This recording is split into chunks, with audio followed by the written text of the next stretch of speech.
Detail adjust. Hans? About face. Forward. Hot. Believe it or not, Ripley, this is everyday stuff in the old swimming hole at Camp Gordon, Johnston, Florida.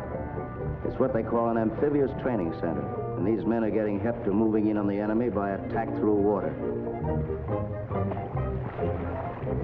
In this manner, each man becomes his own invasion barge, thereby saving much precious metal for lieutenants' bars. The swimming stroke used may be varied: breaststroke, side stroke, Australian crawl. However, most of these men seem to prefer the Fido flip. Of course, if the going gets too hot, there's the trick of shedding equipment and getting the hell out fast. After removing his rifle, the man takes a floating position on his back, unfastens his pack belt, then swims forward to get free of his equipment. If the floating position has become a sinking position by now, the soldier has a perfect right to get in touch with his sergeant. Another nifty that must be learned is how to jump from a boat deck fully equipped without breaking your neck or remaining submerged for the duration. It might be possible to make this jump with your helmet on and your gun in your hands. It might also be possible that your neck will make a distinct snapping noise and your rifle will leave you with no hands for swimming.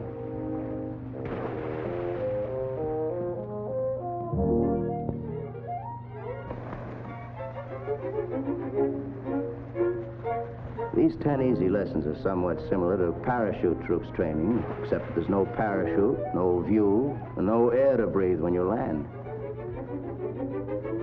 But there is the advantage of coming up now and then with a mackerel for dinner.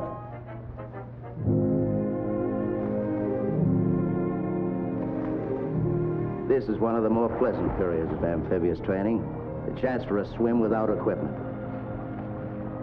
Except for the little disadvantage of burning oil on the water.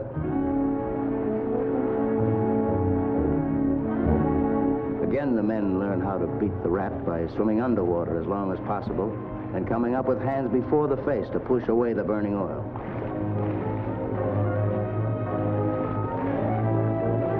In an actual emergency, they may be swimming away from the flames, not toward them. These flames have to be chased because they've been kicked around so much they know they can't win.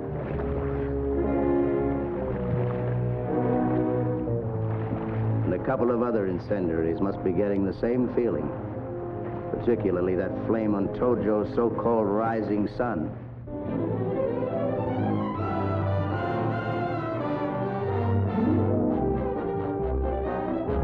Now I got something else in my mind. This is the old village after dark with the Mazzas lighting up the double crossroads of the world, the main stem, the hardened artery. You're right, brother. Good old Broadway. It was a kind of a pretty sight with the neons twinkle like little stars in sections like Flatbush and even Staten Island. Well, this here practice is now a memory. We got ourselves a dim on account of the way the ships stand out against our lights. So, come 6 o'clock, Fifth Avenue looks like it was in Hackensack, and I wouldn't have believed it. I also wouldn't have believed it if you said you couldn't go to Louis the grocer and buy all the tomato and pea soup you wanted, like, for instance, this doll is doing in the good old days before this war, on which you gents is an expert. A lot of you also had to have the Mizuma to pay for that hardtack. But even me and all the other characters in Manhattan ain't those. And this goes for all the citizens in the suburbs, which reaches to the Los Angeles county line. We know where the gas is going and the electric light bulbs and the ketchup. You're getting it, gents, and that's okay with us. Eat hearty, bub, and bring the pennant back to the guys who are sitting in the bleachers yelling for a home run.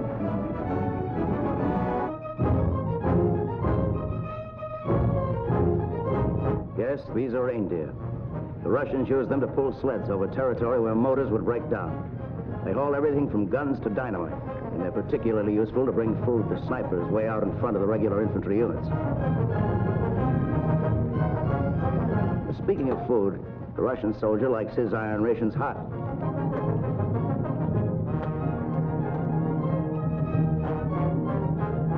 Field kitchens like this are set up wherever the troops are. Since some of the men are off in foxholes working at their favorite sport of knocking off the Nazis, other soldiers deliver their meals to them.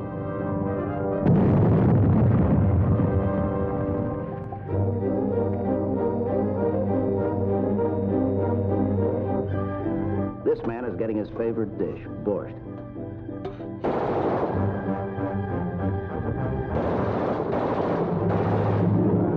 There's another sniper working hard. Here's his personal way to coming with his lunch.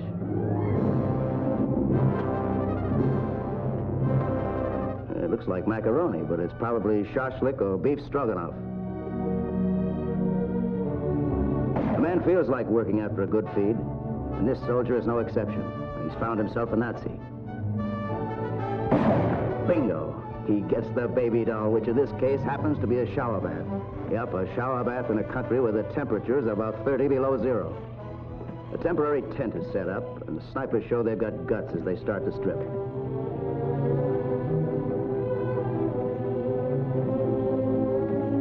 The water comes from melted ice and is heated in special trucks.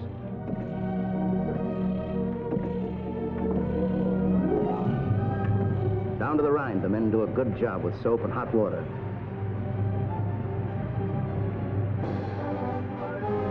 Singing in the bathroom is just as popular here as it is in Kalamazoo. And they dry themselves off, carefully comb their hair in case they run into a girl sniper from back home, and start back refreshed and ready to pick off a few more of the Herren folk.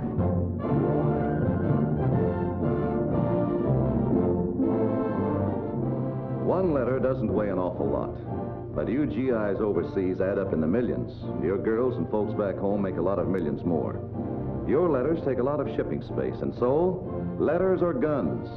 That's the question the War Department had to face, and they solved it by giving you both, and giving it to you fast with V-mail.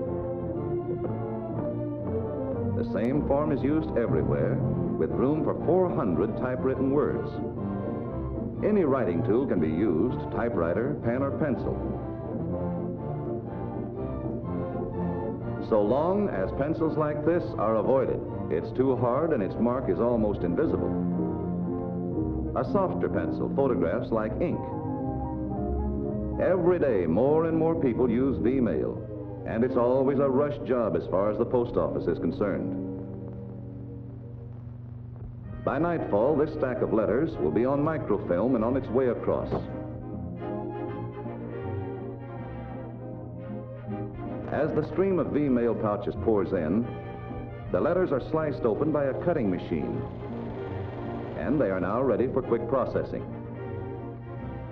First of all, the letters are sent to the separation tables, where an experienced staff, instructed never to read the mail, sorts it into destination groups, making sure each V-mail letter has been correctly prepared. More than 10% of letters coming in have to be returned.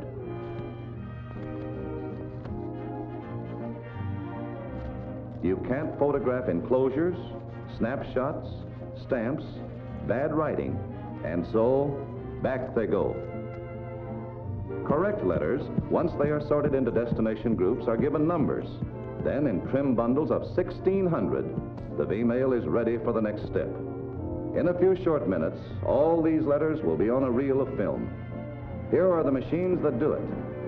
They are called air draft machines, and they photograph each letter onto one tiny frame of a reel of 16-millimeter film. A flash of light, a snapping shutter, then another, 1,600 frames per reel. That's room for 1,600 letters. The end of the reel. 1,600 letters from folks at home on 100 feet of film. Before more letters go through, another reel of unexposed negative must be put into the camera, and the previous reel sent for development. Out of the air draft machine comes the camera unit, and out of the camera comes the tiny reel of film. The developers can handle 3 reels an hour, and when the film is dried, it's ready to go. On this table are 260 reels of film, in which are recorded all of the 605,000 V-mail letters contained by the 150 mail pouches behind. 70 pounds against 37 tons. Facts that have a special meaning for the planes by which V-mail is always carried to its overseas destination. The quickest, lightest Army-Navy mail service in history. It's V-mail. At every major destination point are the same facilities for processing incoming V-mail quickly.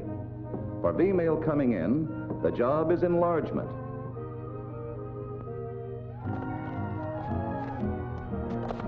And so the reels of microfilm are sent immediately to the printing room, where this enlargement machine prints the letters by exactly the same process. At home, snapshots are enlarged. The enlarging machines can take 3 reels an hour, printing facsimiles so that the V-mail is legible once more after its ocean journey in knockdown size. Letters are 5.5 by 4 inches now, just half the original size. Sliced into separate letters again, the V-mail is nearly ready to seek its destination by ordinary mail procedures from here on. Folding the V-mail facsimile letters so that they'll fit into special V-mail envelopes is accomplished easily by machine. And then the trim stack is ready for the final step, inserting the facsimiles into envelopes and then sealing them. Again by machine for speed. 3,000 an hour. The letters are inserted so that the address on the facsimile appears through a little window in the envelope. That's all. They're ready for delivery. You may not be able to get a clip from your local newspaper or smell Susie's perfume, but brother, V-mail saves space and time, and that means you're going to get home sooner. So use it.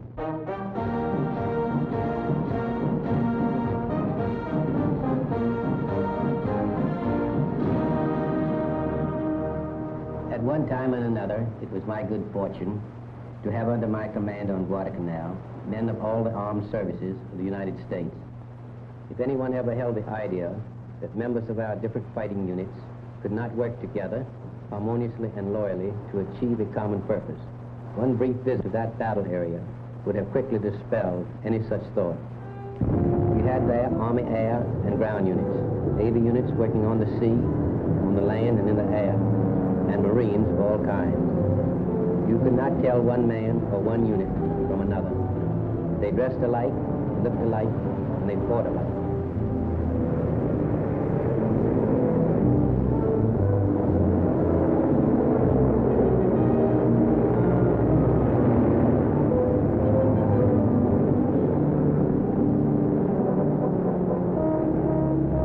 There was no shirking.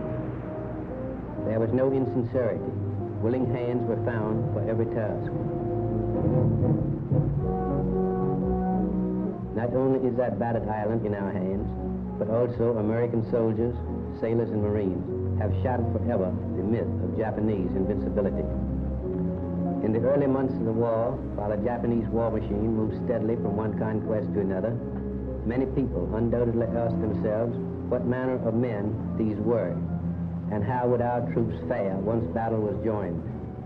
They now have their answer. Do not, however, mistake my meaning. I say we will conquer, but that conquest will not be easy. It will demand the best in every one of us. Against Japanese craftiness, the American fighting man pits a superior intelligence. The Japanese is trained to fight bravely and die. The American is trained to fight, win, and live.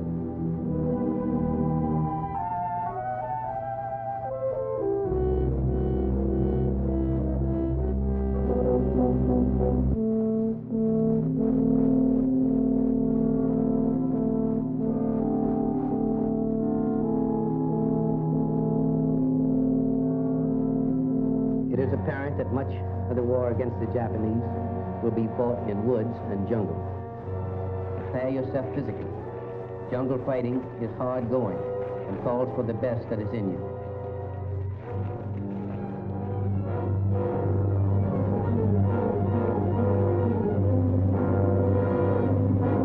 Learn to hit hard and unceasingly.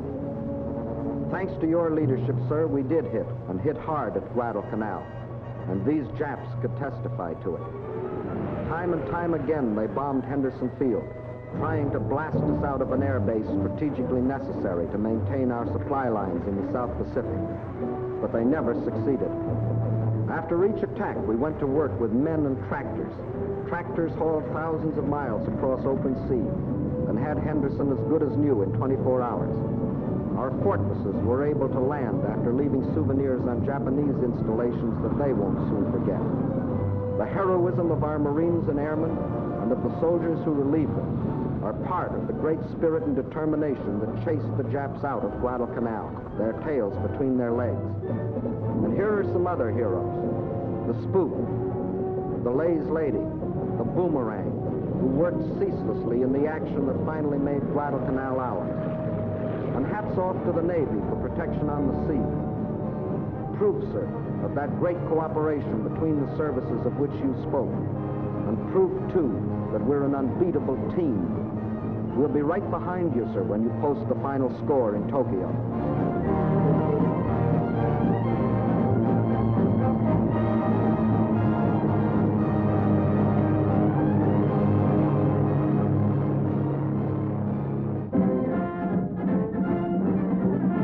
Students, let's have a show of hands from those who've got any idea what these scrambling soldiers are up to here, besides pulling army strings at Camp Gordon Johnston down in Florida. The jumping off point, that's obvious. And it's obvious that they're toughening up for a little job ahead. You just have to guess the kind of job. Maybe this land-happy scowl gives you a clue, or the way those soldiers are getting the hell out of there in a hurry. Don't worry, students, you won't be marked on this one. They've squashed a make-believe barge down on top of a Jeep, thrown in a couple of 30s to make it seem GI. Now they're pretending to be shoving ashore and knocking the enemy back. Here's a good clue. Barbed wire beaches. Incidentally, the ball of the foot is placed delicately and courteously just below the shoulders. The guy on the receiving end likes it lots better, they say.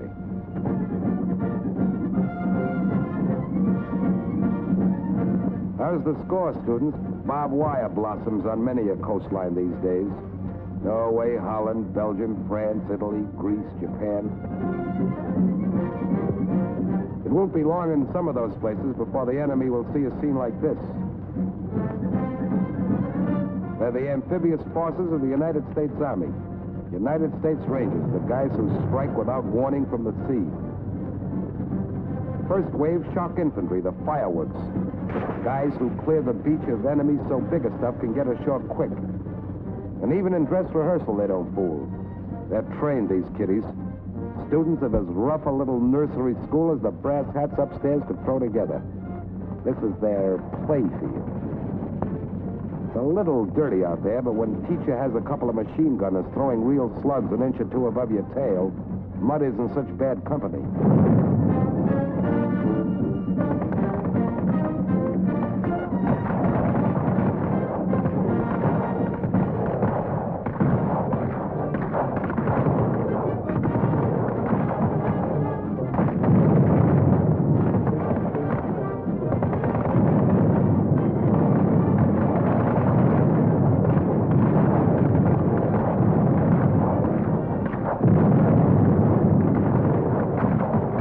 By the time the first of these babies rolls in, the beachhead has been securely established.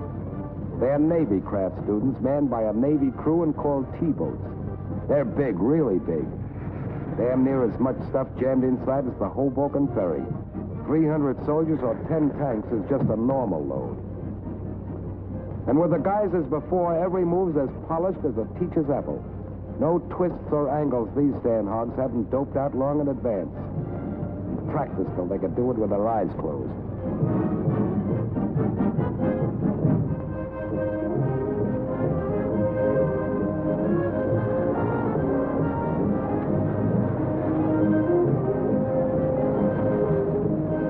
Invasion is a big business, students. Tojo and Adolf know that soon, somewhere, these guys will come riding the night, streaming from the sea. The first thunder clouds of the big storm. Right behind the rest of us, the storm itself. Finishing school of the Amphibious Command. The guys who start what we finish.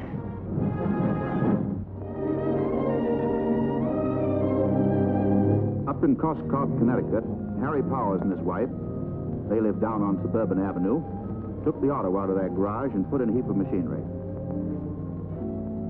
Young Dick Powers and his kid brother keep the place tidied up so as that father, Harry Powers, can get right to work in the garage making machine tools on subcontracts for the big airplane plants around Cos Cob.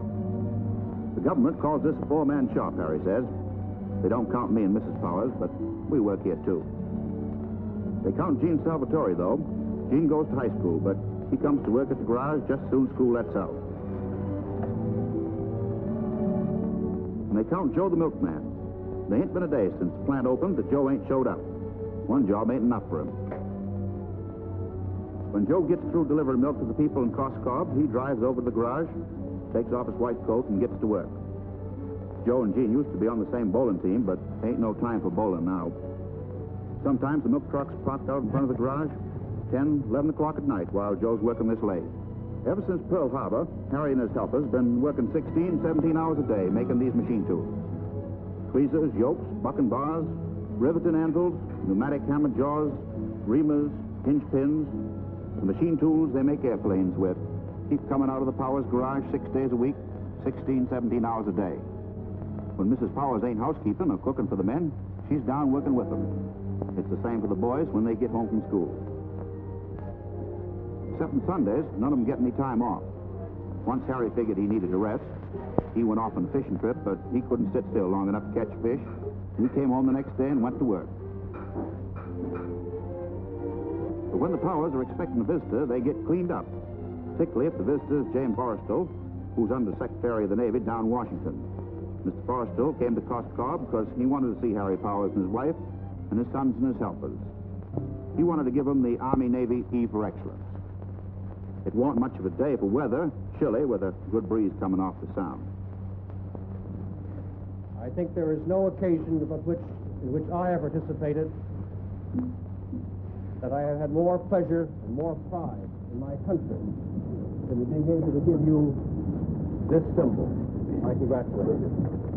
Now the Powers don't take much time off, as I've said, but when you get a big flag from the government, you want to sort of break it out.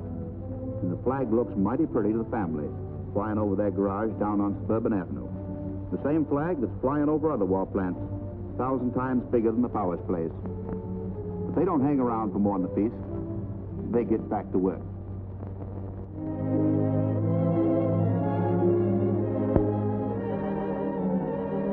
Take a good look at the Potomac, boys. Or take your choice and look at Lieutenant Juanita Redmond, the redhead. Or her pal, Captain Ruth E. Parsons of the Army Nurse Corps. Who are these young ladies? Take a good look. Have a good listen. Juanita, do you think much about Baton and Corregidor these days? Oh, yes. Sometimes it seems as though I left Corregidor last week instead of a year ago. I bet you're glad to get out of that place. No, really, it's heartbreaking to leave those girls and boys behind. Where were you on December 7th? I was in Manila, except it's December 8th, talking time. I was on light duty when I heard the Japanese had bombed Pearl Harbor. But even then, I thought it'd be some time before they started in on us. But the same day Pearl Harbor was bombed, Jap planes came over Manila. They took everyone by surprise. Panic-stricken, many people lost their heads. After the first raid, the Japs came back day after day. The damage was horrible. The day before Christmas, we were ordered to Bataan to set up field hospitals. And along the roadside, I saw the results of the Jap bombs. Natives trying to save their belongings were strafed on open roads. There was no singing of carols that Christmas Eve. After Bataan, I was transferred to Corregidor across the bay. Finally, 6 days before Corregidor fell, I was evacuated to Australia. This Japanese film has come into our hands, and vividly it brings back the days I spent on Corregidor. I know how desperately our men fought. By the time I left, munitions, food, and supplies were practically gone. As General MacArthur said, never did an army do so much with so little. We all lived in tunnels like this under the constant bombardment of Jap planes and guns. This Jap movie shows the enemy climbing up the embankment for the last attack.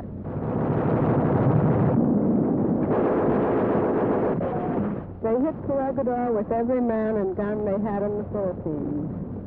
And they were a merciless enemy.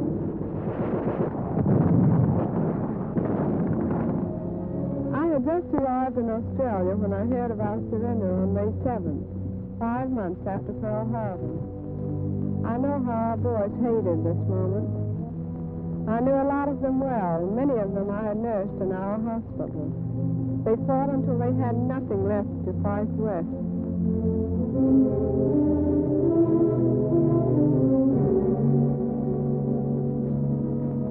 It must have been heartbreaking for General Wainwright, our commanding officer, whom we all loved, when he had to meet General Ulmer, commander of the Jap forces. The Japs must be proud of this scene. And they must be proud of their general. Yes, Manila, Bataan, Corregidor, all in Jap hands now. The news is different this year.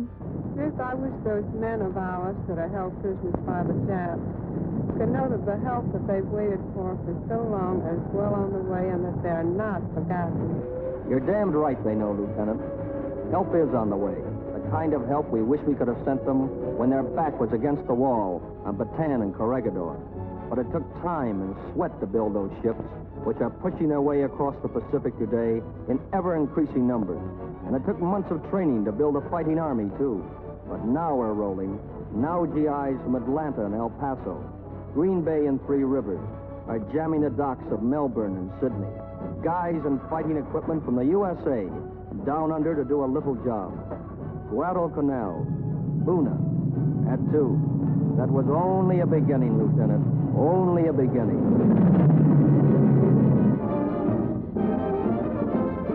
Although ladies rarely celebrate birthdays, these young ladies are justly proud on May 14th, 1943, the first anniversary of the founding of the Women's Army Auxiliary Corps.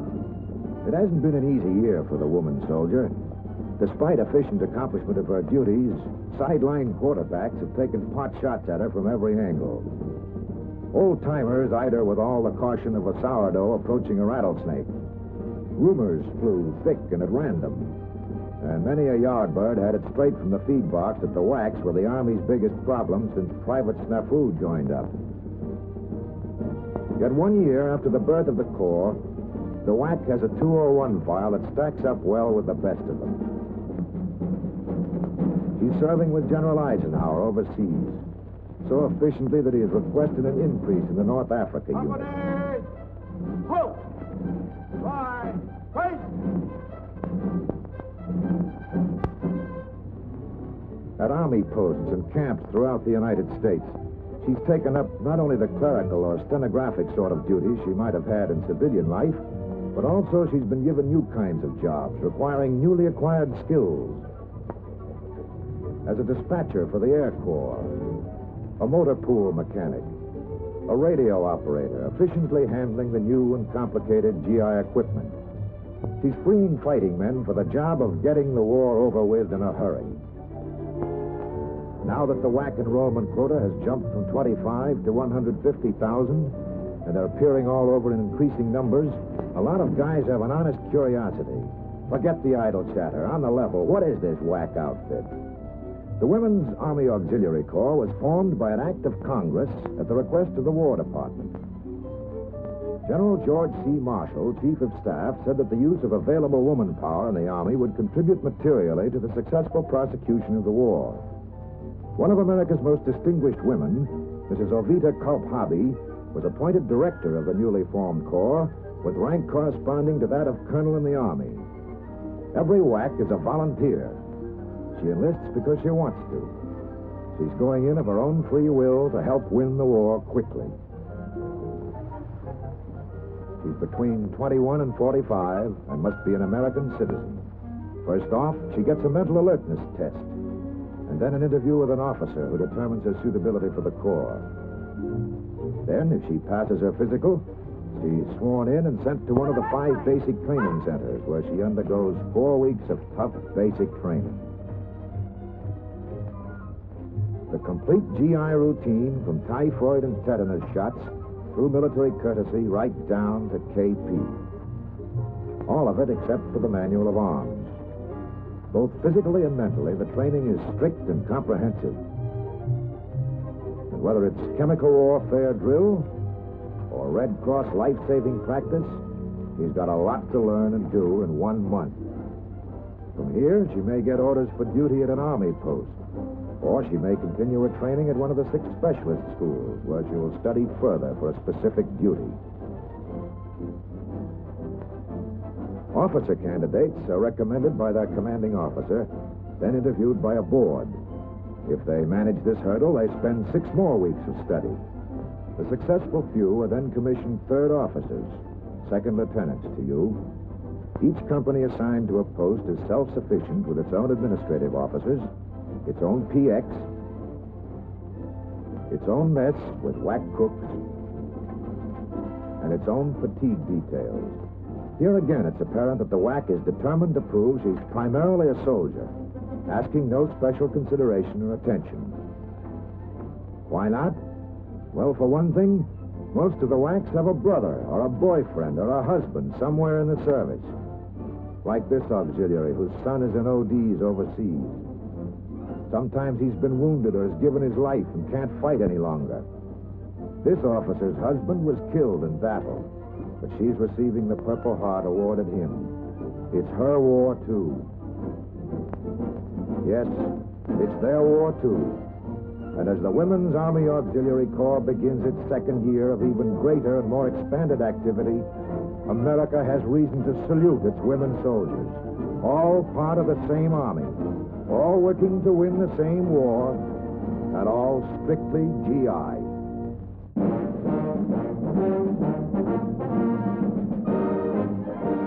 Are you troubled by tanks? Do the pests get in your foxholes, mess up your bivouac, or menace your installations?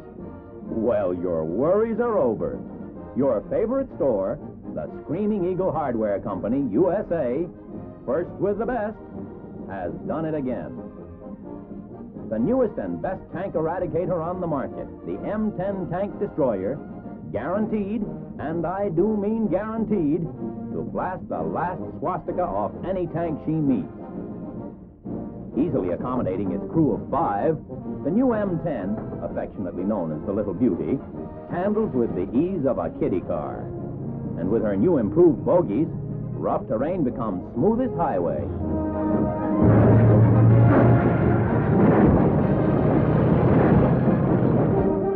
Durable as a rhinoceros, the destroyer can crawl down a cliff like a fly on the side of a building.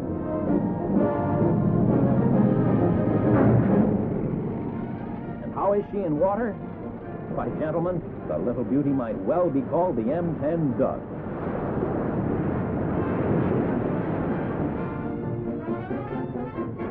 Power? Watch her twin diesel engines pull her up this 28-degree grade with no track rousers. Just picture yourself in the TD cruising along this road. Sudden death to the Mark 6 Tiger, the German tank pest now extinct in North Africa. Maximum speed, 32 miles an hour. Easy steering with clutch brakes. 200 miles to the tank full. Notice the ease with which she's buttoned up for action. The smart zipper covers on the gun are yours at no added cost. And still another extra is the manual firing bar. Every man in a TD is a happy man. Why, who wouldn't be happy at the shooting end of the powerful 3-incher? The gun turret revolves in a complete circle, turned by a traversing wheel even your sister could operate. And here's a feature we're especially proud of. Front and side periscopes for easy visibility. Firing the gun is a pleasure you won't want to miss with our new automatic breech block and the simple firing device. The M10 is a paragon of accuracy, and the shells, also manufactured by the Screaming Eagle Hardware Company, will pierce the thickest armor plate. Don't wait. Get your M10 Tank Destroyer today. That's spelled Tankdestroyer. Tank Destroyer. You can't go wrong with the little beauty. Guaranteed to make any tank curl up its tracks and die. If you don't believe us, ask the man who didn't own one, General Erwin Rommel of Berlin, Germany. See you're right, your supply sergeant today. Immediate delivery is assured.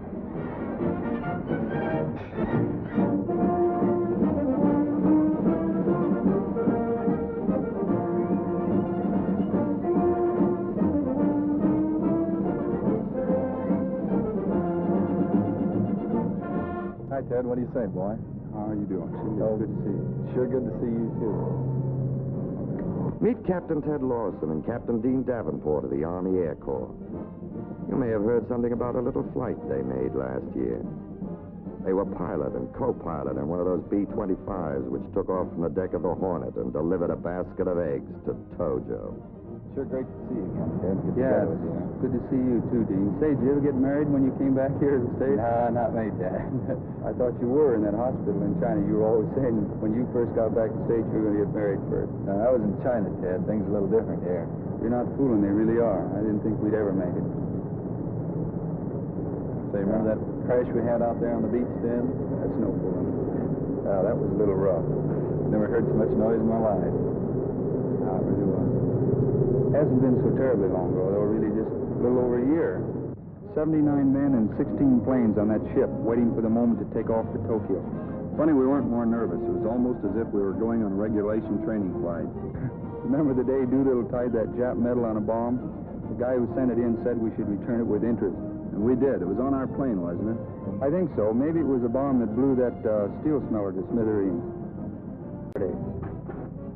We were still 400 miles away from where we were supposed to take off because that Jap patrol boat we ran into. The only rations we had time to put in the plane were a dozen candy bars and cigarettes. Remember what you said to me, Dean, as we sat in the plane? It looks like we got ourselves into a hell of a mess. And you said this is a hell of a time to think of a thing like that. Doolittle's plane went first. It all had been planned out on paper, but this was the first real test. The first time anyone tried to boost a land plane that size off the deck of a carrier. The extra load of gasoline and bombs didn't help either. I was pushing that plane in the air for all I was worth. Who wasn't? I sure had a bad case of the jitters when our turn came. Remember, I forgot to put down those flaps. Hell, it was my fault as much as yours. I should have checked. We were all jittery. That flight deck was short. The ocean was like a roller coaster.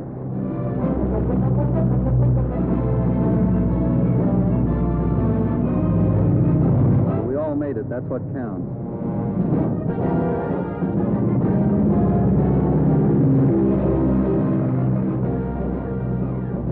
That's one trip I'll never forget, Ted. Nobody will forget it, Captain. And we won't forget the pilots on the raid who were captured by the Japs. And we aren't forgetting how some of them, we don't know how many, were murdered in cold blood. General Arnold, Chief of the Army Air Force, has given the answer for all of us. My message is to all personnel of the Army Air Forces. In violation of every rule of military procedure and every concept of human decency, the Japanese have executed several of your brave comrades who took part in the first Tokyo raid. Those men died as heroes. We must not rest. We must redouble our efforts until the inhuman warlords who committed this crime have been utterly destroyed.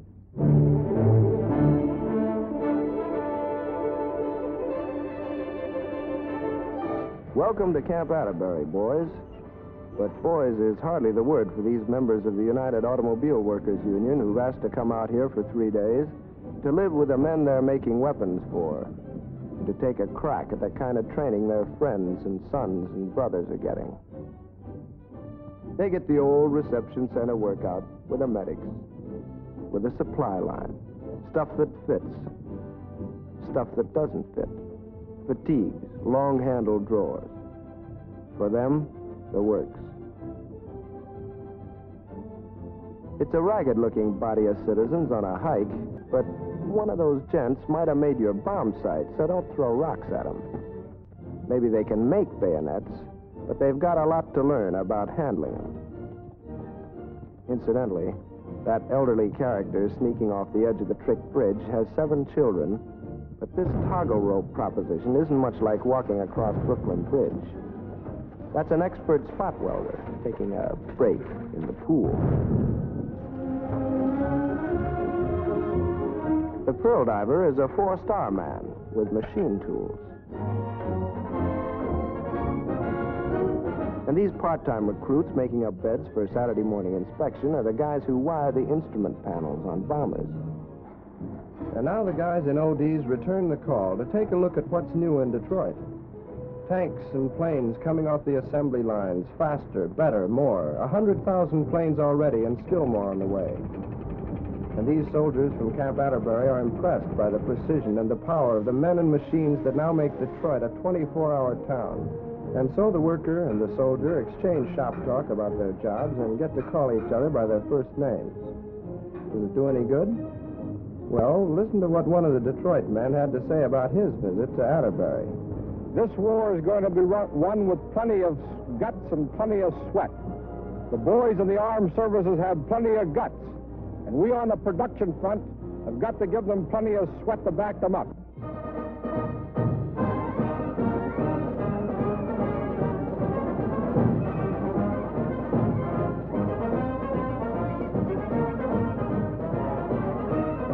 Remember her? The girl whose books you carried? The heartbeat drove around in the old jalopy? Sure you do. Well, the kids are still ordering a Coke with 2 straws at the corner drugstore, and they're still passing the fraternity pins around. But here at Garfield High in Los Angeles, they've got a new twist for the reading, writing, and arithmetic stuff. It's reading, writing, and riveting now. That's right, I said riveting. Riveting, welding, trimming, filing, and a lot of other subjects the junior set never took before. Yes, sir, here's what the well-dressed co-ed wears at Garfield, where your old girlfriend's kid sister is just as keen but twice as busy. Here's a new kind of jukebox, sending with a solid victory tune. Working right in their own school shop for Avion, a subcontractor supplying parts to Southern California aircraft companies, these 16 to 18-year-old Garfield kids spend 4 hours a day on book learning and 4 on the production line. They get school credit for their work, draw regular wages, put a big slice into war bonds. And the school insists they keep up their grades, too. This double duty doesn't faze them a bit. So far, they've breezed right through. Here's a new style jitterbug.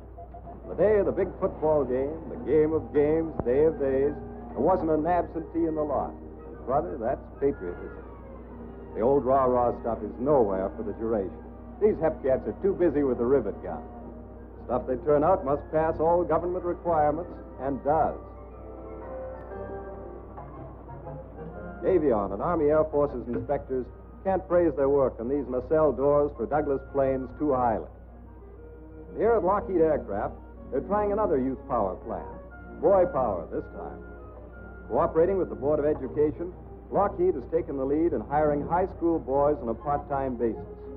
They used to tinker with jalopies, but working on jigs this size takes them right out of the tinker class. They're big time now, helping out on one of the hot planes of the war, the Lockheed Lightning. Small fry? Sure. But don't let anybody tell you these youngsters aren't doing a man-sized job. Working side by side with older men who treat them like one of themselves, they're on the beam with the lowest absentee lateness record of any group in the plant. Foremen rate them on a par with old-timers. They learn fast, at a stiff pace, keep it up. From making machine tools to final assembly, there isn't any job too big or too small for these kids to handle. And there's no time for horseplay. Some work in the 4-4 plan we saw at Garfield. Others work an 8-hour shift a month, go to school for a month. All of them are helping Lockheed meet towering production goals. There are millions of boys all over the country able and anxious to roll up their sleeves, and other communities are investigating the Los Angeles plan. Here's what the boys think about it. This is mighty good training, but the most important part is, well, it's helping to win the war, even if it is only a little bit. I'm from Texas. I'm going to be a Navy flyer, just as soon as they'll take me. But until then, I can take my crack at the Nazis and jobs this way. I help a woman with a herd of 30 Toggenburg goats. Airplanes are important, but so are goats. People who need goat's milk come from miles around. And if the goats aren't milked, these sick people will have a hard time. Goat's milk has a smaller curd than cow's milk and is therefore more easily digested. So I guess I'm helping people on both jobs. Those Lockheed Lightnings carry with them the hopes and dreams of the American kids who helped put them in the sky.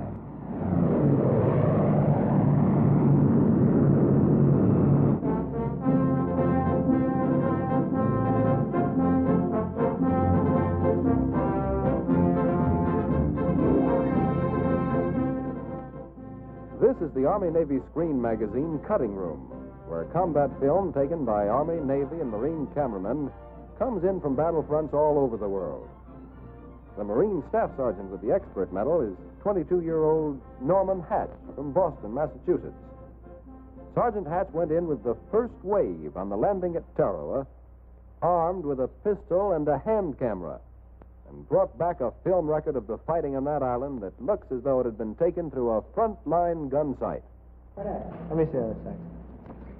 You know, that's the best frame of combat film I've ever seen. Hey, that's okay. When an Army man says that to a Marine brother, he means it. Oh, just luck. You mean guts. Well, it didn't take any more guts than you fellows had when you went in on Kiska. Well, we had plenty of camera and plenty of film in Kiska, but we didn't have any Japs. How many cameras did you take in with you? Took in 3 IMO hand cameras. Poodle-Urko got his camera wet the first day. Yeah, that left us with 2 cameras, Kelly's and mine. We took in about 5,000 feet of film, and I only shot at 2,000. Only 2,000? Well, that's all. I picked my shots. Did you shoot much film on the ship? Well, I've got a cut reel over here. Do you want to see it? All I don't know is what I see in the newsreel. We shot some stuff on the way over, and the Navy boys shot some stuff on the wagons. This is a shot of the task force underway. I was trying to save film, but it was my first big job, and there were a couple of pictures I had to take. On the last day out, Father Francis Kelly celebrated Mass.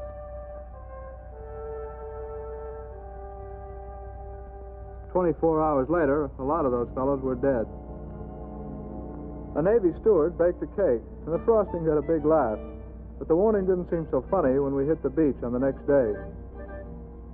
Every Marine in the outfit, including the cameraman, knew as much about the operation as his CO. We were going out to take Basio Island, key to an atoll called Tarawa, a move that would drive the Japs out of that part of the Pacific up into their bases in the Marshalls a couple of 100 miles north. D-Day was the 20th of November. The naval bombardment began at 0500. There weren't any Jap airplanes around, but there's a Jap sub out there that the boys kept on the move. One thing I didn't want to take a picture of was a Jap torpedo heading for my boat.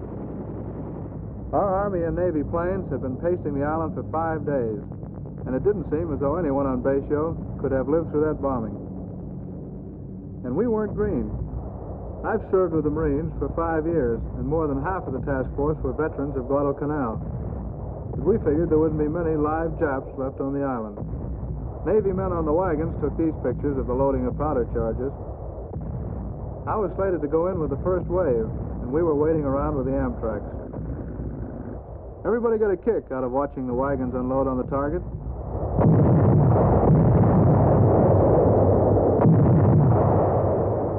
"2,800 tons of bombs and shells hit the beaches and cut through the pounds like a whipsaw.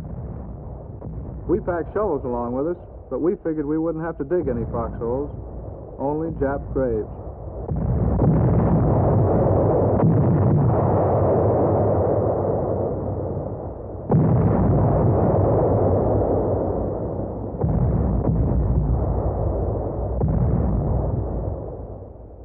There was a heavy smoke coming off the island, carried along by an easterly breeze. The Japs were still answering our fire when we headed in. The water was choppy. These pictures of the first wave of Amtraks were taken about 1,000 yards from shore. We were heading straight in for the bloodiest operation in the history of the Marine Corps, but we still thought it was going to be a picnic.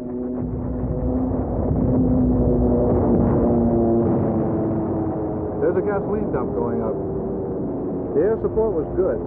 We kept about 100 planes in the sky all the time, blasting and strafing the Japs along the beach. Then the Higgins boat snagged on a reef, and the Japs began to get our range and the range of the Amtracs. We had to get out and wade about 400 yards through terrific crossfire. The sniper was firing at me when I got those shots. These shots were made a few minutes after the landing. The guys were hugging the beach, trying to get their wind after the 400-yard push. It wasn't going to be any 24-hour operation. There were plenty of Japs on the island, and they decided to die there.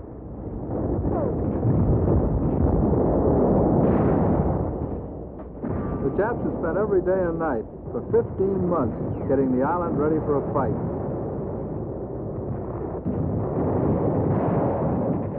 The top of that blockhouse was about 15 feet wide.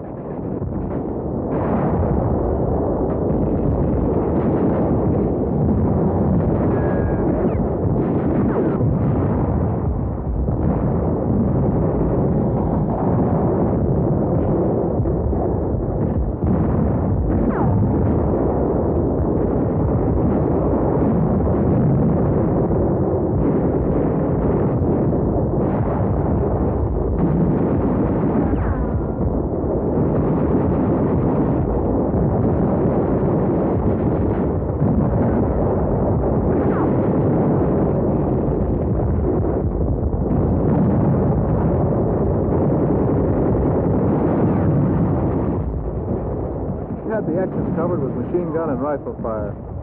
The Japs kept coming out, trying to knock out the machine gun. There's one of them. That sniper's got a bead on another.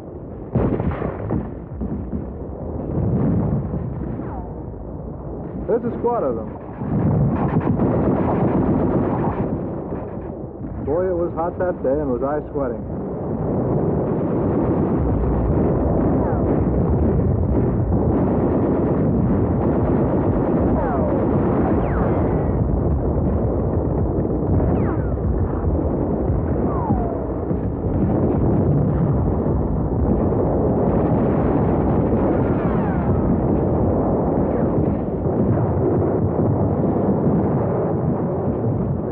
Tells the truth, but it doesn't give you any idea of how it smells.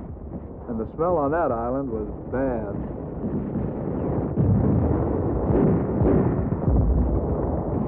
The wounded started going back 6 minutes after we hit the beach.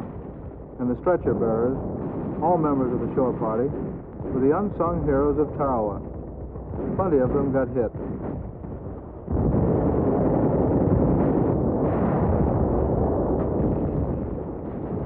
Stretcher bearers loaded the wounded onto rubber rafts and pushed them out to the Higgins boat off the reef.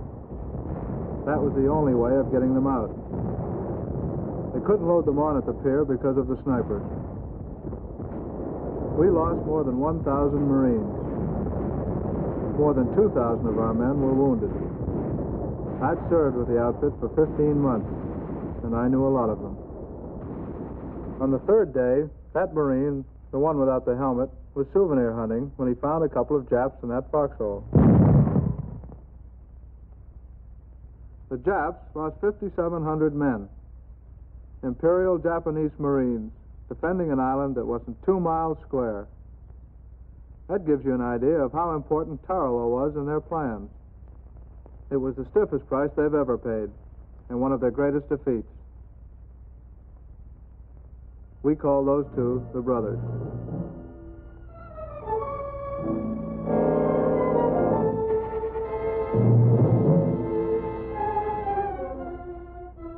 We brought in a few Japanese prisoners for intelligence.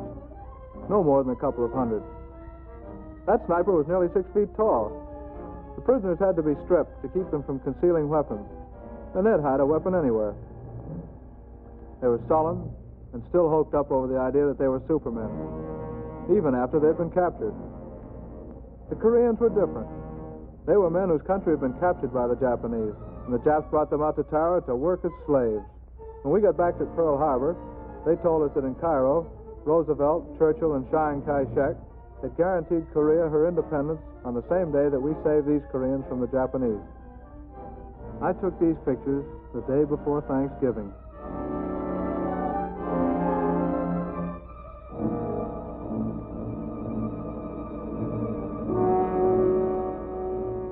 The camera gives you a good idea of the kind of desolation the cracked brains in Berlin and Tokyo have wished on the world. The wrecked Jap equipment we found has been brought in from all over. China, Malaya, Burma, Manchukuo. They had that 2x4 island loaded down with the loot from every country they've overrun. They even dragged guns down from the old British fortress at Singapore. But none of it was much good to them after the second day of fighting, with the guns knocked out and the gunners dead.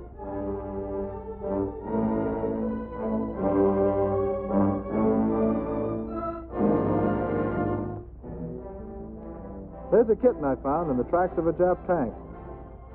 The smell of water brought her out. That's me giving her the water. The other cameraman took the picture. The men got around to taking freshwater baths on the third day, and boy, they needed them. Seabees were already working on the 2 bomber strips on the island, and on the 4th day, Tarawa began to function as an advanced air base. Ensign Bill Kelly of Newcastle, Pennsylvania, brought the first plane in. Everybody got around to watch the flag go up. A lot of good guys from the outfit weren't there anymore. I'm glad I got these pictures, because when you remember the roaches you've been fighting and the things they represented, and when you saw the flag go up and remembered the freedoms that flag stood for, you knew you were in on a good thing.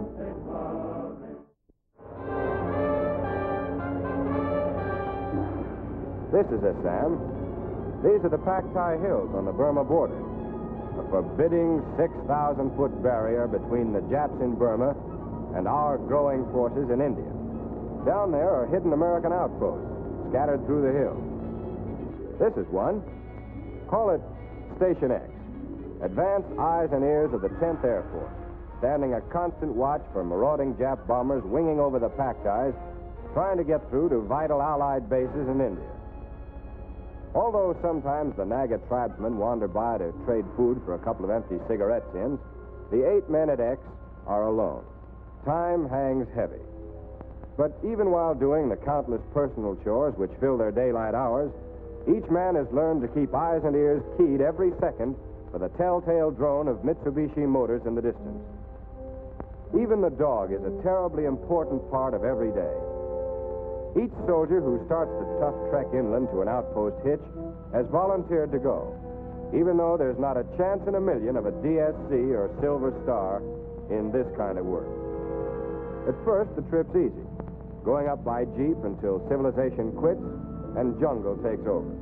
GI equipment swings on to elephant back, and off they go again, punching up through the banyans and bamboos, deeper into the wild Naga country, closer up to nowhere.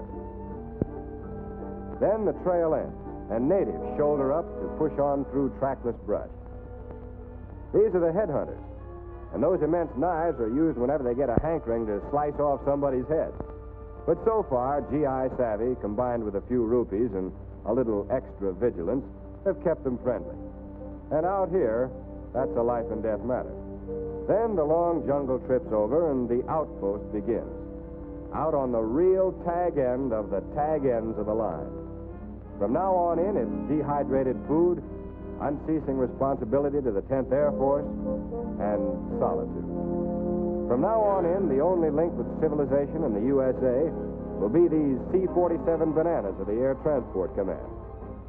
The fleet which will carry every ounce of every single thing the GI hermits will get. Before the biscuit bombers skim in low over the bamboo tops on their schedule, the outpost soldiers have been setting up the important indicator panels and whipping wind drift brush fires into shape. By the time the plane dips down for business, they're really excited. Maybe up there in the C-47, this is just another one of the old milk runs. Below, it's a lot more.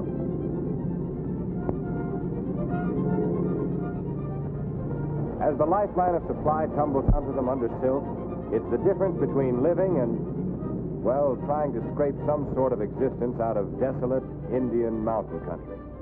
And these crates are more than that, too. Each of them is a symbol to the solitary outposters that neither they nor their lonesome mission have been forgotten. A symbol of their importance. A lot of guys are doing vital jobs in this war, alone and alert, out on the ends of the line. Guys fighting their own lonely kind of war in every remote and cockeyed corner of the globe.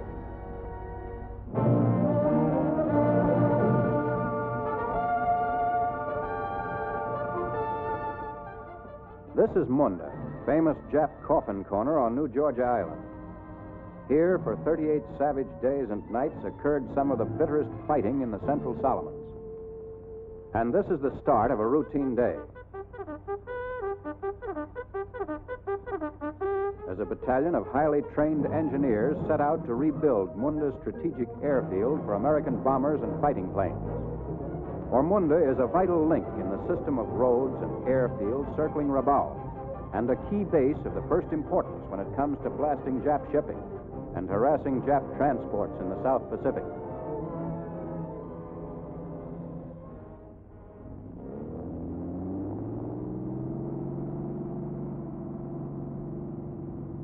The work on Munda demands skill in a dozen different trades. After the blueprints are studied carefully, the level of this wrecked airfield is sighted. The corral that was once used by the Jap for bulwarks against our point-blank mortar and artillery fire is now used by these men to fill in the bomb holes. The heavy equipment is handled with dexterity and kept in first-rate working order. Each part is checked. Every motor is oiled and greased. As these men know, they can't write the factory for replacements. The job on Munda also demands courage. For here in the South Pacific, every island is the front line, and every moment holds the threat of returning enemy bombers and fighters.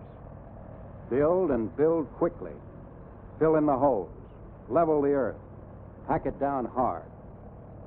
On this steaming island with its rotting undergrowth, its swamps, its twin-engined malarial mosquitoes, the precious field must be rebuilt in record time so that our planes can land and take off by the hundreds.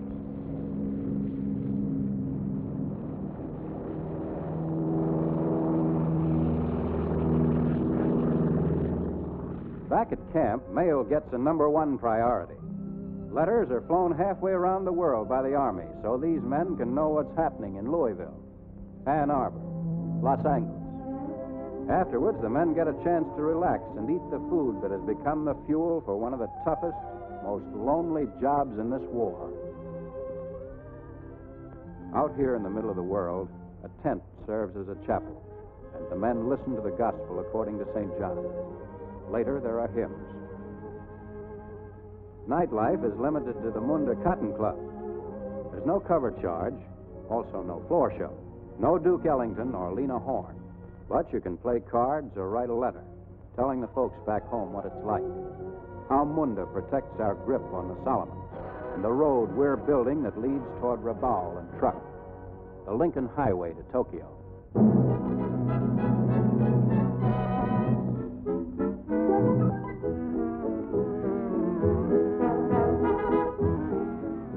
That's me over there, the second one in line.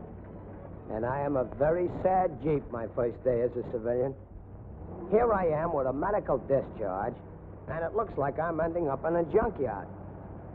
But the specialists go to work on me, and in a couple of days I am pulling a 26,000-pound truck like it is a 37-millimeter gun. Naturally, when the word gets around that me and a dozen of my buddies are discharged from the Army, the telephone lines into Chicago are jammed. And the lucky man to get me is one Fred Heine, the mayor of Lucas, Kansas. You could have knocked me over with a pedestrian at the first job the mayor gives me, hauling a load of real live pinups. The big pitch is a war bond rally. And naturally, being fresh from the fighting fronts, I am the chief attraction. Especially as I am making my first appearance as a civilian. A very important event. And pipe those civics, huh? Fancy seat covers and a red paint job. I help unload a great many war bonds that day. And I get a chance to study the pinups, which I had never seen in the flesh before. They're nice machinery, all right. The next day, the mayor turns me over to the missus, who is a very fine lady, although I find out later a little heavy on the clutch. I towed her around, calling on the neighbors, shopping in town. But at the bottom of my carburetor, I am not a happy Jeep at all. And the pinups say I am a very cute character indeed, so I'm on my best behavior. But all the time, I keep thinking what my old outfit would say if they could see the work I was doing now. A Jeep was never cut out for this kind of life. But I am getting worry lines for nothing. Because one day I find a wagon attached to my rear end, and I am working. I began to change my mind about the pinups.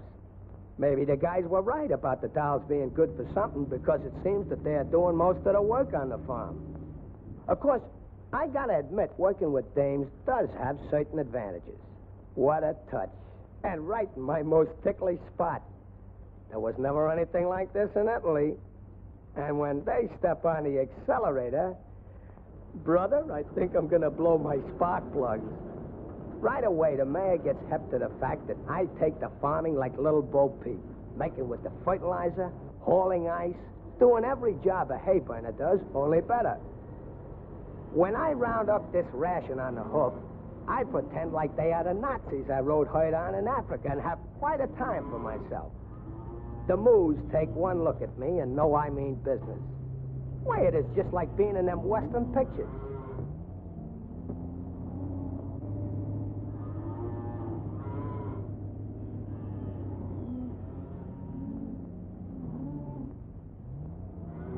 Hi-yo, Jeep. Oh, you want to start something, huh? Hit the road, bum, before I mow you down and make spam out of you. I am not one to blow my own horn, as the saying goes, but frankly, the mayor doesn't make a move without me. And frankly, this is just fine with yours truly, because being a hayseed, I find most agreeable. And if you get my point, I'm still doing my bit for the war. And I'm right in there pitching from reveille to retreat. To quote my friend, the mayor, I'm well, he can't get along without me. As witness, my job of fence riding. With me, he can carry the repair equipment right with him. Just the other day, the mayor looks at me and says, war stinks. But something good has come out of it already. And I wanted to tell him it's only the beginning, Mayor. Only the beginning.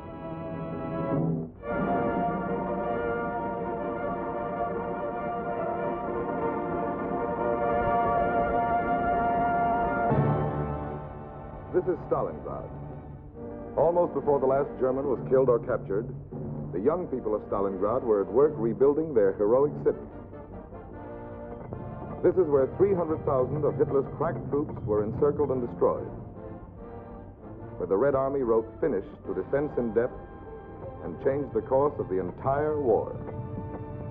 Here, 1,500 miles from Berlin, was the last stop on Hitler's march of death and destruction. Here's where the goose step went into reverse. The Nazis had seized territory twice the size of Texas. Then in January 1943, even before the victory at Stalingrad was completed, the Red Army struck. That winter, 185,000 square miles were torn from the Nazi grasp.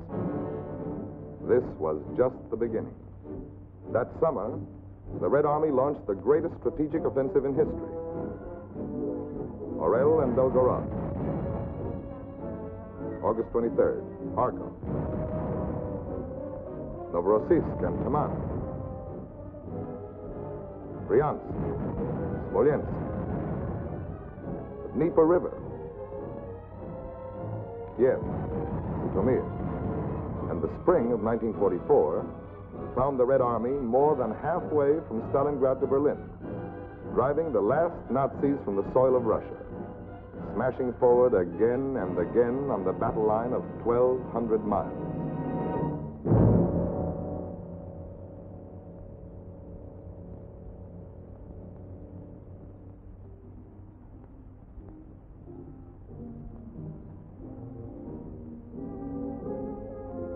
September 1943, Bryansk Front.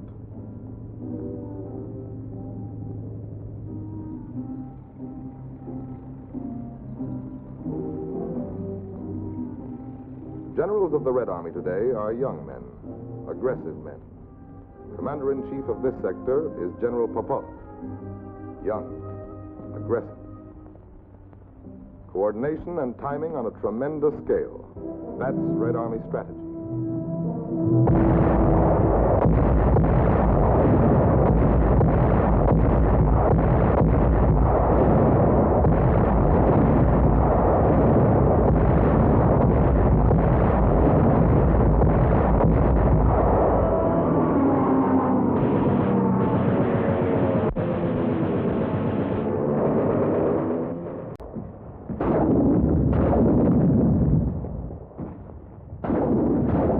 Automatic rifles are Lend-Lease equipment from us.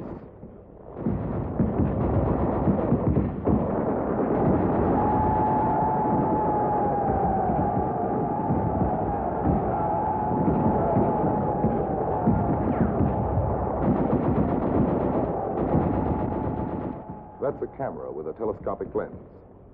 And here's what the camera sees a half-mile away. Watch.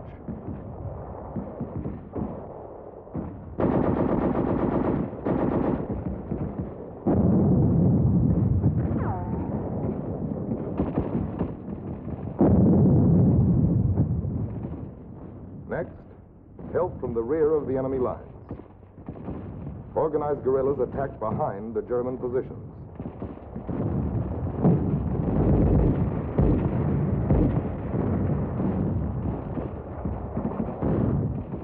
This is the objective, the city of Bryansk.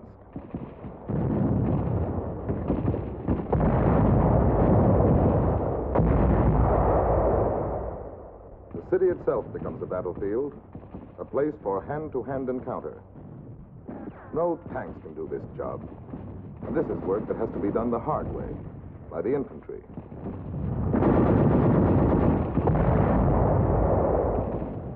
Street by street, house by house,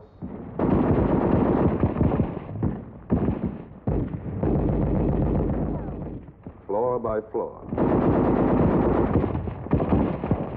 No matter what the cost.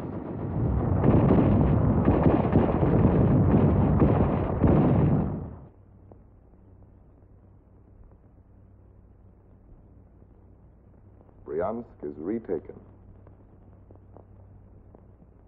Not all the Germans were killed. A lot of them were captured.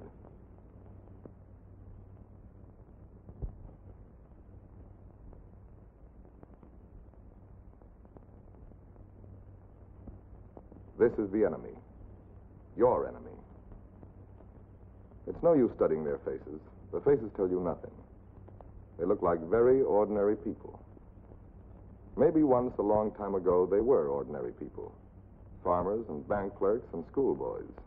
But today, they are the men who have spread fire and death across the face of Europe. No, not from their faces, but from their actions you will know them, as the Russians have known them.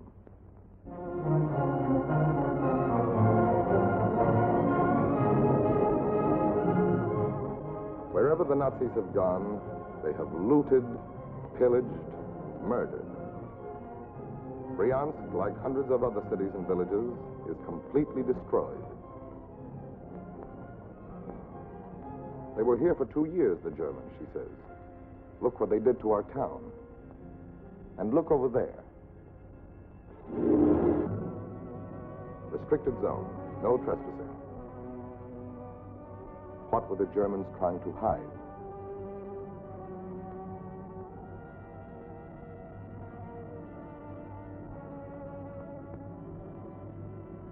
The men and women of Russia, and decent people everywhere in the world, will never forget these things, nor forgive them.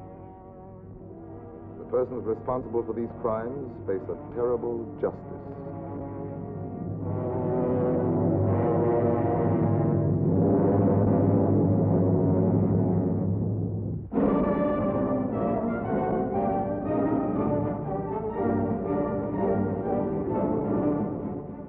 This is a time for rejoicing. There is laughter and there is shouting, but not without tears. There are many who cannot join this celebration. They are gone. They lie in the dark lime pits and the hidden graves. But these are the living, and this is a new day. Their town has been torn from the bloody hands of the murderers and given back to them. Freedom from fear. Freedom to worship. Bryansk is ours. One little crossroads in the long path to victory and a lasting peace. In Moscow, the Russians salute another battle won. A battle won for them and for us.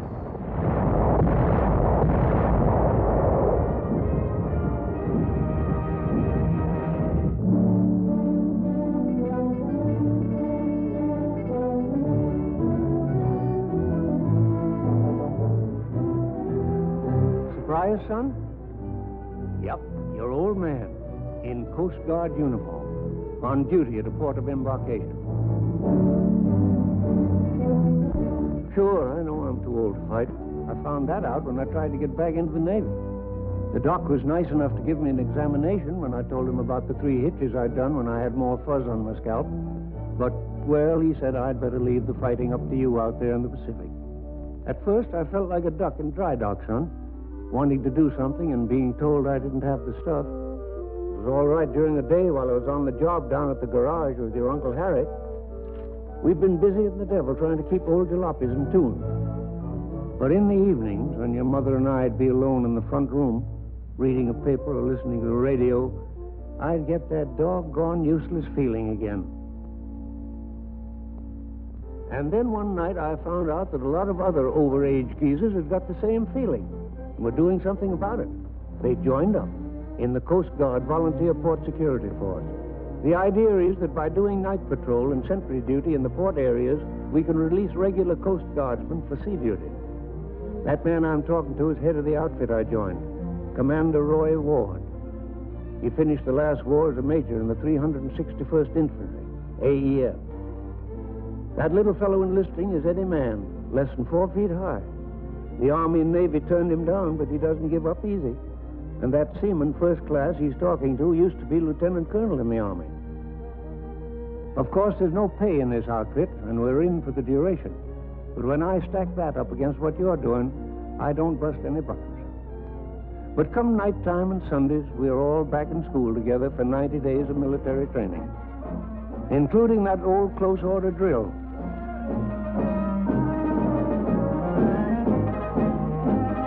No, we don't look too good at first, but give us time. My pal there is Doc Newbold. Got a grandson in the Air Force. We've got lots like him. Quiet old fellas just doing what they're told the best they can.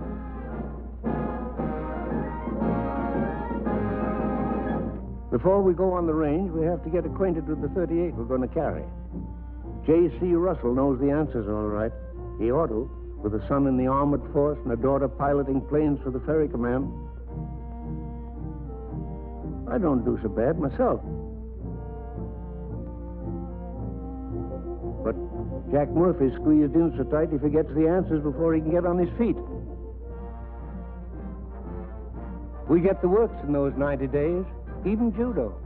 The instructor was supposed to go a little light on it, but I still say the best part of judo is watching.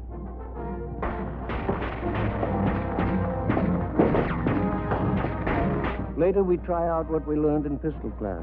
One thing we've got to know is how to shoot straight and fast, because anything can happen on night duty around the docks. Harry Garrio served in the Marines and Infantry. His boy is a Marine Raider. This is Ed Corsbrook, whose son was in the Marines until they found out he was 15.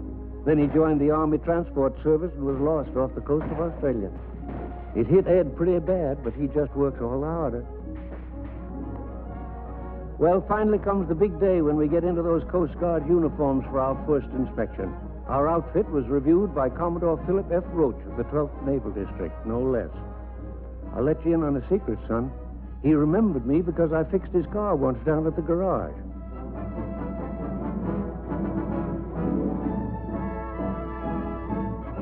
And now night duty from now on till the war's over, guarding the Liberty ship, patrolling the docks and piers against sabotage, guarding the warehouses, All the little jobs the younger fellows used to do. It's kind of lonely most of the time. But then some of the Salvation Army ladies show up with coffee and donuts, and we warm our innards against another stretch of that night air. We work hand in hand with another volunteer outfit, the Coast Guard Auxiliary. They patrol the bay while we cover the shore. That fellow standing topside is Virgil Rankin. He was in the Navy during the last war and has 2 boys in this one. No, they don't outrank their pop yet, but he's a little worried. During the day, we're about anything you can think of. Shipping clerk, merchant, executive, butcher. But at night, you couldn't tell us one from the other. Carpenter, florist, aircraft worker. Our bones may creak a bit, and some of us aren't too snappy in the military get-up. But we're doing our job in 17 American seaports now. And we'll keep on doing it till our boys get back home. Good luck, son.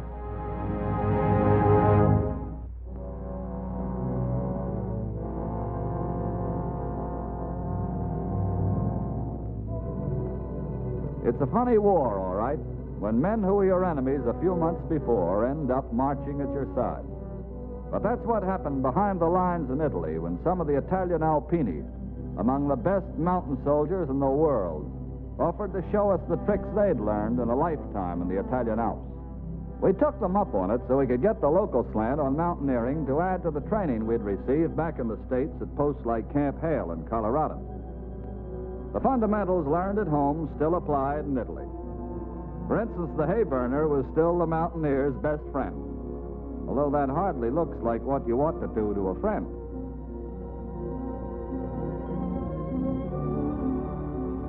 The infantry in this war have had to be ready for any terrain, from jungles in the South Pacific to snow caps in the Arctic.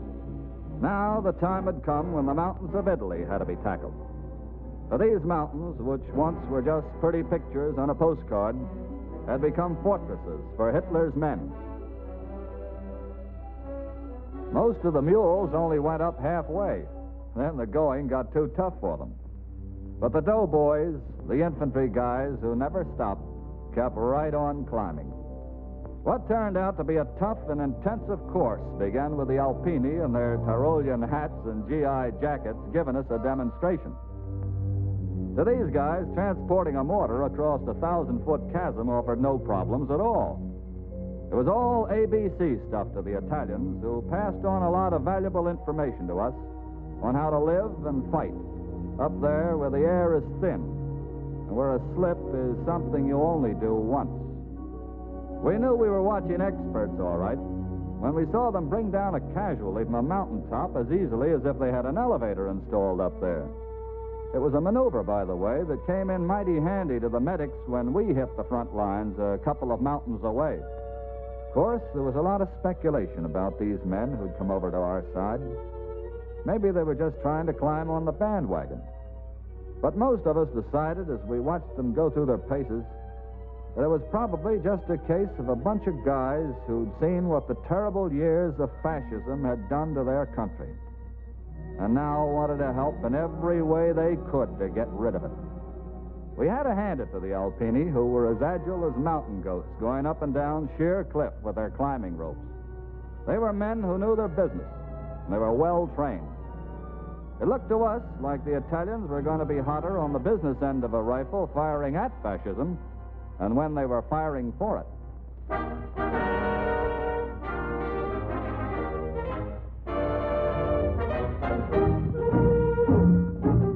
On the eastern knob of Britain are Lend-Lease airfields of the 8th, where every day the forts and libs line up nose to tail for the attack, and every day rise thundering into British skies to form quickly and wing east with no waste of precious gas.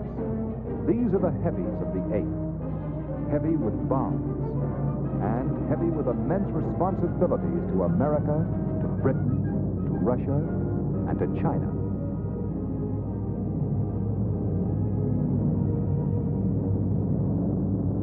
But each day also, on other airfields in England, the twin-engine Marauders of the 8th get ready for their special part in the 8th Air Force's relentless pasting of Nazi Germany. It's these babies' job to flush out Goering's Luftwaffe by rocking Nazi airfields into rubble day after day, week after week. The same way a smart fighter uses a left jab to open up the other guy for the knockout punch, up and down the enemy coastline, the hawk-like marauders range, blasting Hitler's military installations. They're softening up the enemy's defenses to give our heavies smoother sailing on their way to today's target, followed by the heavies of the RAF tonight. From still other British airfields come the swarming fighters of the 8th, thunderbolts with bigger belly tanks, scrappy lightnings, shock troops of the sky, to protect the heavy artillery of forts and lives as they punch into Germany once more, to KO another cog in the fascists' bleeding string of war plans.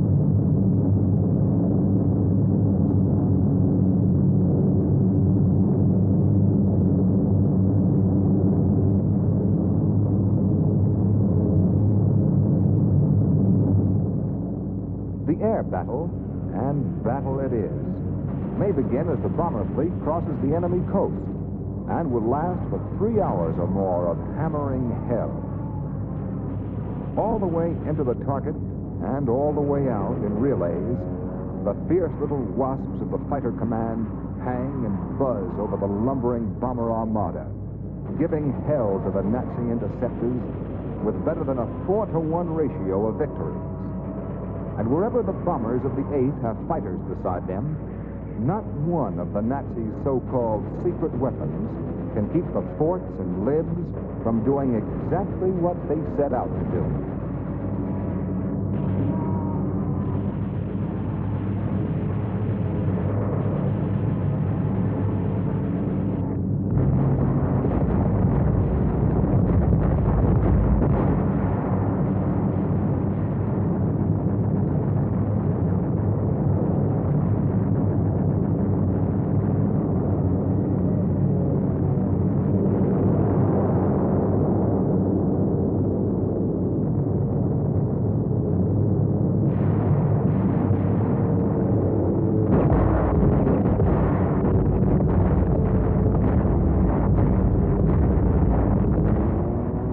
Remember one thing about this Battle of Germany.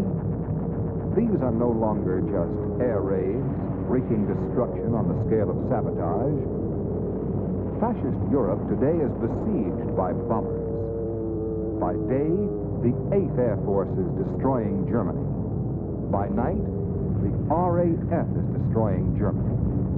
Hamburg, Essen, Cologne, Marienburg, Stettin, Kiel, Bremen, Düsseldorf, Schweinfurt, Berlin. This will not stop. Nothing Germany can do will stop this warfare of destruction which Germany began. From the judgment and courage of some boy crouched over his bomb site, on him alone is now focused all the work of hundreds of thousands of men and women who built this bomber and the fighters beyond his wing.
Go down in flames with their crews, and the fighters go down and they don't come back.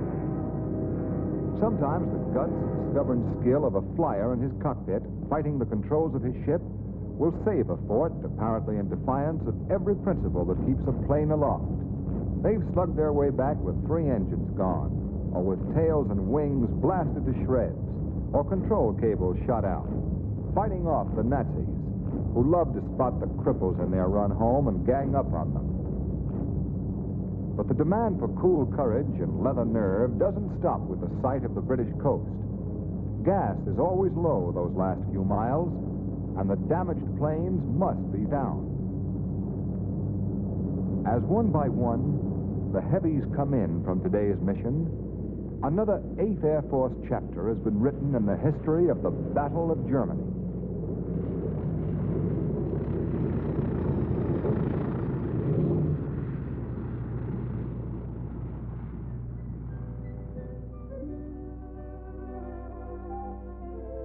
Men of the 8th have died today. Many more have been wounded. And in the 8th, hundreds of Purple Hearts already wear the oak leaf cluster. But this man's sacrifice has a meaning, and so does his. Together with the combat team of their fort, together with their group and wing and division, they've left a trail of smoking, broken war plants across the face of Germany. And because of them, countless thousands of American and British infantrymen and engineers and artillerymen will not have to die in the invasion of a Germany already crippled by destruction from the air. That's the story of the 8th U.S. Air Force. Tomorrow, when the sun comes up, they'll go again into the wide blue yonder. Target, Germany.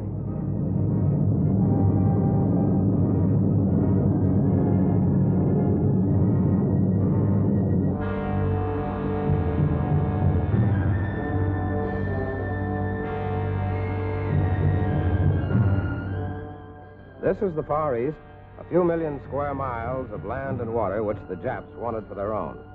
So they started a war. Well, they got this far by 1942. They wanted more, but they didn't get it. By early 1943, on New Guinea and Guadalcanal, they began to learn to goose step in reverse. By early 1944, they had to back up still more. Out of the Solomons, out of most of New Guinea, out of the Ellis Islands, out of the Aleutians, out of the Gilberts. Sure, those were all outposts a long, long way from Tokyo, but knocking the Jap off them readied our side for our biggest slam in the Pacific War. Here's why. For 2 years, Jap supplies had been flowing through safe waters on a short hop from Japan to their powerful base at Truk, where they were repumped through a network so tight and short that almost any outpost could rush men and supplies to any other. But with every grudging yard of New Guinea jungle gained, with every Solomon Island under our flag, we were slashing nearer to the heart of that network. Then we took the Gilberts. That gave us land bases to menace the supply lines feeding the Marshalls. And once we got into those Marshalls, we'd have a powerful flanking front to the whole network. The first job was getting at those Marshall supply lines.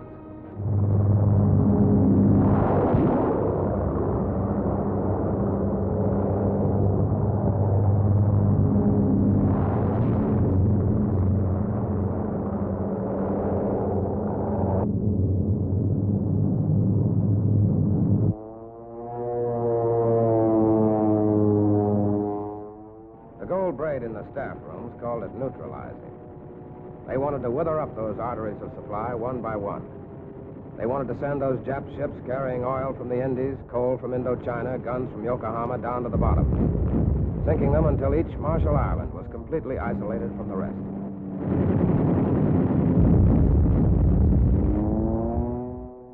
And as these pictures taken from wing cameras tell realistically, every time our Army or Navy planes knocked another Jap out of business, we were bleeding him of one more plane he couldn't replace.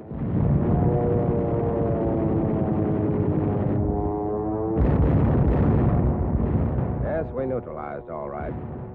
At first, they sent out their newest planes and first-team flyers by the droves to get our carriers. They were like a pack of angry hornets coming out to sting and kill the guys who knocked down their nest. Well, that was just fine with us. We shot them down in round dozens. We didn't lose a carrier.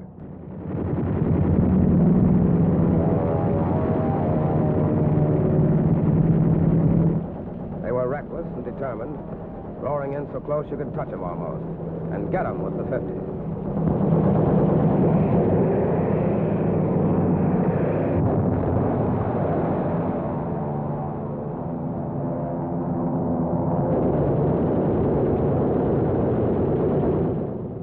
Take another look at the same Jap showing off just once too often. This was shot by another camera.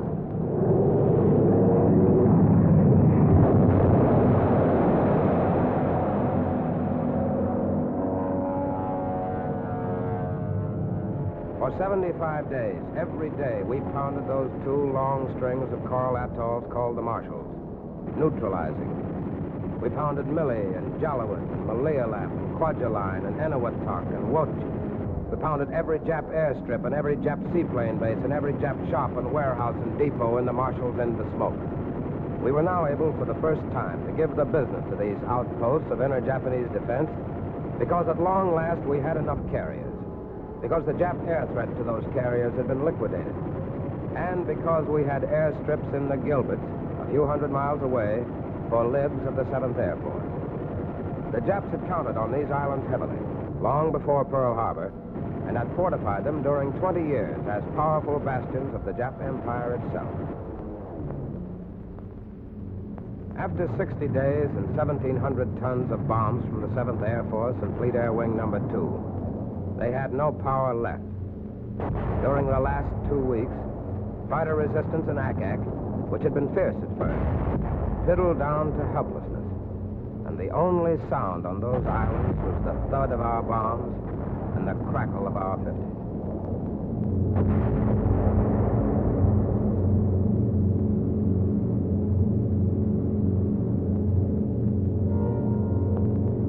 We used tactics like we'd use in the Aleutians, bypassing and surprise.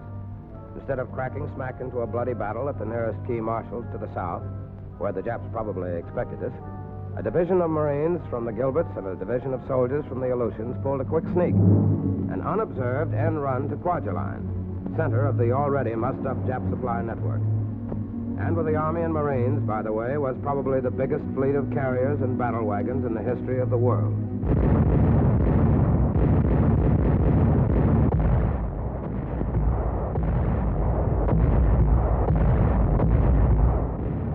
For 53 solid hours of the most brilliant and terrific pasting any target in the world has ever had to take, the Navy and its Air Wing and the 7th Air Force plastered that boomerang-shaped string of 80 islands with 15,000 tons of bombs and shells. Each soldier and Marine and landing craft sailor waiting to go in knew that there'd been about 10,000 Japs in there, and gun emplacements, airstrips, underground networks, pillboxes, beach trenches. Now there was smoke. And to each man crouched tensely in his barge, a question mark. Tarawa had been held. But before the Navy amphibious fleet struck, on undefended little islands flanking the key objectives, howitzer sections had stolen ashore and set up. From here, they could clear pathways for the invaders on the main island. That's Roy Island, where the Japs' biggest airstrips in the Marshalls had been. Beside it is Namur, a big supply center. It was about noon when the tough monkeys of the Navy amphibious forces piloted their fleet loads of the 4th Marines safely into the north beaches of Roy and Namur. Most of these guys of the 4th had never seen battle. It was raining a little. But inland, it was strangely quiet, except for the random ping and crack of bullets from Jap small arms. No cannon, no shells. They hugged the white sand and the torn shell holes. They set up communications. They waited until their ammunition reserves came in behind them. They started straight in then. They covered their advance with mortar fire.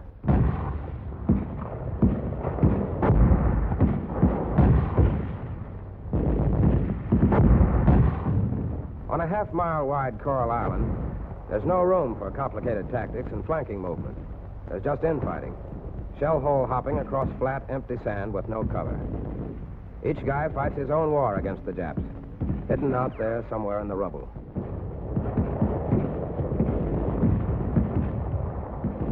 Most of the time, though, it was a matter of blowing them apart with bangalores and grenades, once they'd been cornered or driven underground. There they go to their Jap ancestors.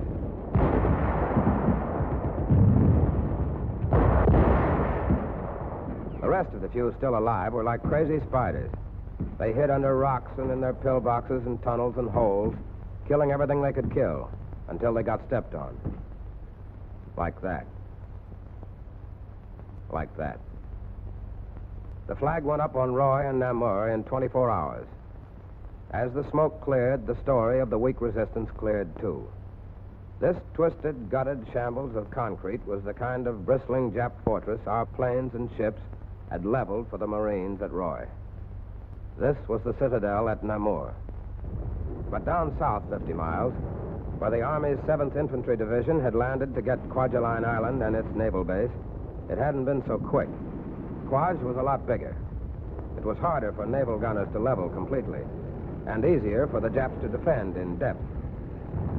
General Collette sent in tanks to help the Attu veterans of the 7th as they shoved inland with 37s and mortars. It was the same kind of dirty business, smoking and burning and blasting them out dead or alive. Only it was tougher.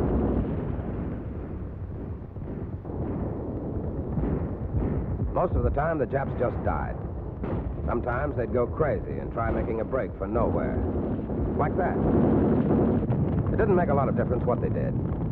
If they couldn't be burned out of their holes and tunnels and pillboxes with flamethrowers, or blasted out with cannon, the infantry'd bypass, come back later to mop up at their leisure. Only 264 out of 10,000 surrendered. When they did, they came out dazed and shaking. Of course, you can't blame them much for not believing what the loudspeaker was telling them, that we'd treat them fairly under the rules of the Geneva Convention. If a guy was nuts enough to believe that Japan was going to take over California and dictate peace terms in the White House, you'd hardly expect him to believe the truth when he heard it, or when he saw it, as we fixed up their wounded.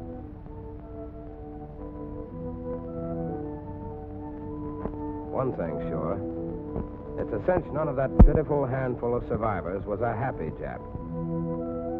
And none of them looked much like invincible Superman either.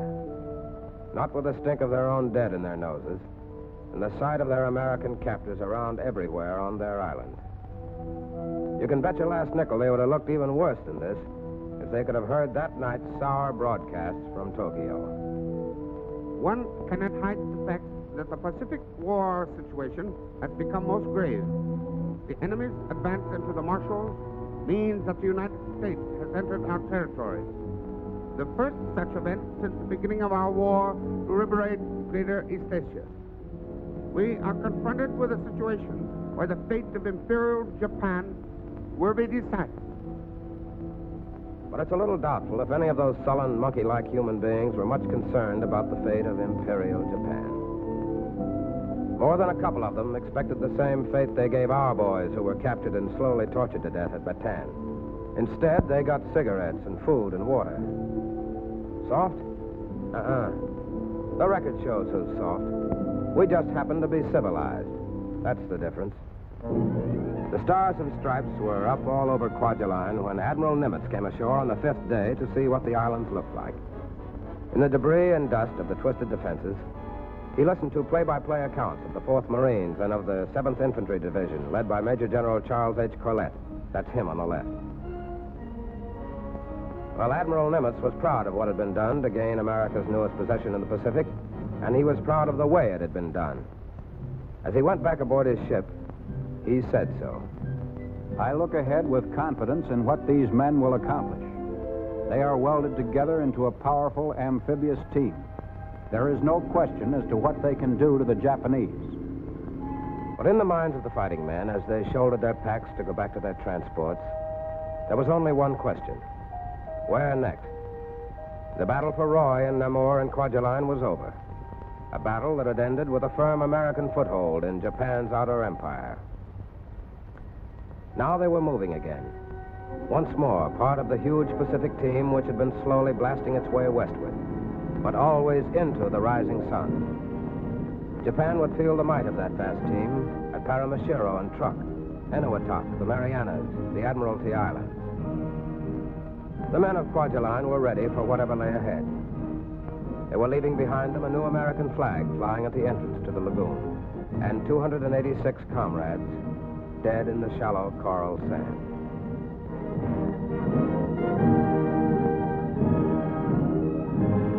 A guard of honor saluted the soldiers and Marines who fell at Kwajalein.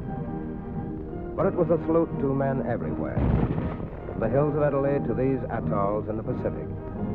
Men who had given their lives fighting fascism, so others may live theirs as free men.